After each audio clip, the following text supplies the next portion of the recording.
sa pagdiriwang ng Golden Anniversary ng PBA.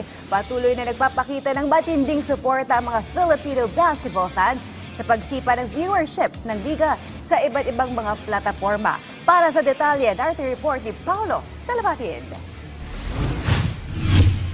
Masayang ibinalita ni PBA Commissioner Willie Marcial ang malaking pagtaas ng viewership ng katatapos lang na Commissioner's Cup semifinals sa ginanap na finals press conference kamakailan sa isang hotel sa Cubao. Ayon kay Marcial, umabot sa halos 19.8 million views sa digital sports platform ng liga ang dalawang semifinal series. Kabilang dito ang 11.8 million na nagmula sa tapatan ng Barangay Ginebra San Miguel at ng Rain or Shine Elasto Painters. Sa isang free-to-air television network naman, umabot sa 1.8 million ang average viewers sa bawat laro. Nagtala rin ng mahigit 12,000 na average attendance sa mga semifinals matches na nagpapatunay sa patuloy na paglakas ng suporta ng mga Filipino basketball fans sa pambansang liga. Sobrang saya. Kahit sino naman, kita mo almost, sinabi ko nga, 20 million nanonood sa YouTube at sa One Sports.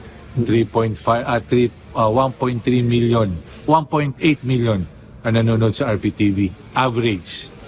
Pick natin 3.3 million. Average nanonood sa venue, itong semifinals, 12,000.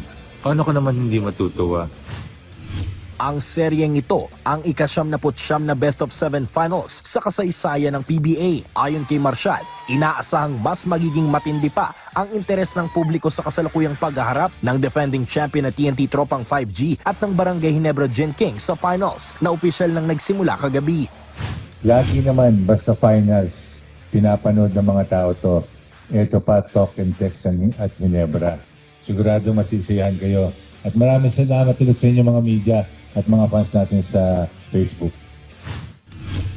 Magpapatuloy ang Game 2 ng Best of 7 Finals sa pagitan ng Tropang 5G at ng Gin Kings bukas araw ng Biyernes alas 7:30 ng gabi sa Smart Araneta Coliseum. Paulo Salamatin para sa Atletang Pilipino, para sa Bagong Pilipinas.